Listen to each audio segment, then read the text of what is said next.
Before you can model anything in the computer, you need to know something about the material properties. Here I have a 280 millimeter long bamboo BBQ skewer.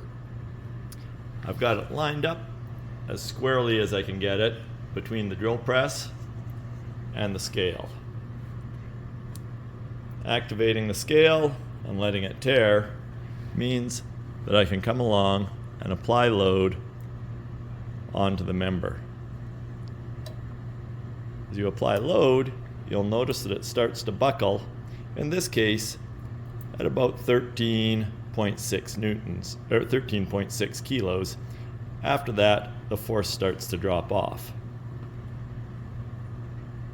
That means that that load would be capable of supporting about 136 newtons in compression. You can start it up and rotate it and try it again.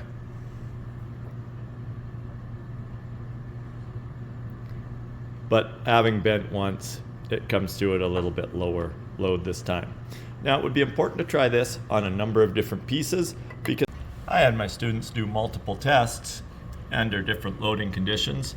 Here we had a 5 millimeter diameter skewer with a large flat end supports. Our reading would have fit in here somewhere. We were at 280 millimeters long and we read 136 newtons. So we would have been right in the data range for right on there. Looking at the data, we got our best results for the 5 millimeter diameter skewers with the large flat end caps. And we have the data curve in the fine dots right along here that the students observed. And here's a predicted curve based on the formulas if we set the modulus of elasticity at 8 gigapascals.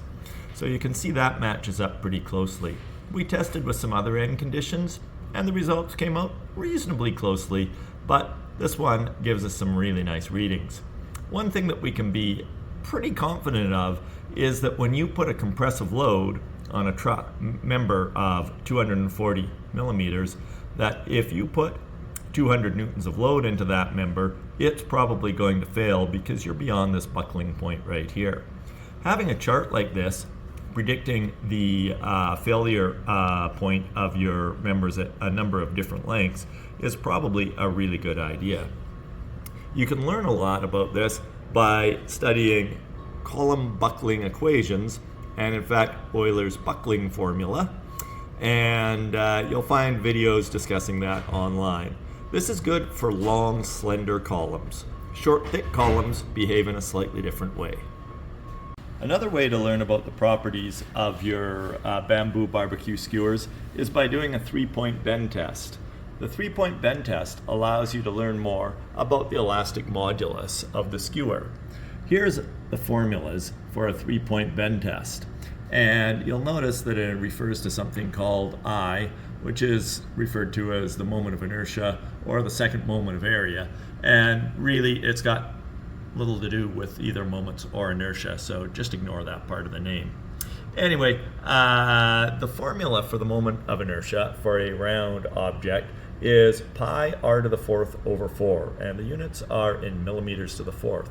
So for our 5 millimeter diameter skewer, I came out with a moment of inertia of 30.66 millimeters to the 4th, which we can plug into the equation right over here. We just need a few other things to measure. Here you can see that I've already done the test once. I've got a 270 millimeter long skewer resting on here, and when I do my test, it's going to put about 4.2 newtons onto the scale.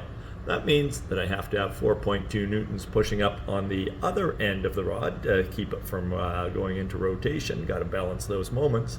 And if you put the two 4.2s together, that means I'm pushing down with a force of 8.4. So here's that test running right here.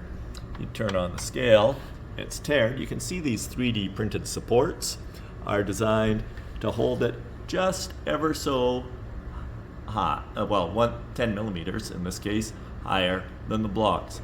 The blocks are cut to be at the exact same height as the top of the scale, so I should have a clearance gap of 10 millimeters, 1 centimeter right in here.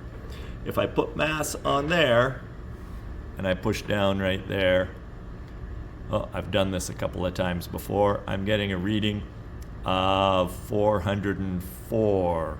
right on here. I previously got 420 and used that in my equations. Might be a bit different if I rotate it over. You can see I've got pencil marks on my skewer. And if I rotate it, oh, that's coming in a little bit higher now at 500. So it's important to do this test a couple times. Although you'll notice here, I'm no longer right on my pencil mark, so I'm using a slightly shorter piece. It's important to take measurements and keep things aligned and put your forces where the forces are if you want to get accurate readings. And there I'm bending in the original direction. So as you bend it, it can start to behave slightly differently. So the exact reading that you're going to take is kind of up to you. When you design your truss, you may want to be conservative, so you take the lowest reading. In this case, 380 is what I'm getting off here, which would give me a slightly lower value than the 11.2 that I calculated for my initial reading, where I was getting 4.2 newtons coming off the end. Anyway, as you go through and develop these formulas, you start to come up with a estimate for the modulus of elasticity of your bamboo BBQ skewers. This is going to be important for entering into Fusion 360 later on.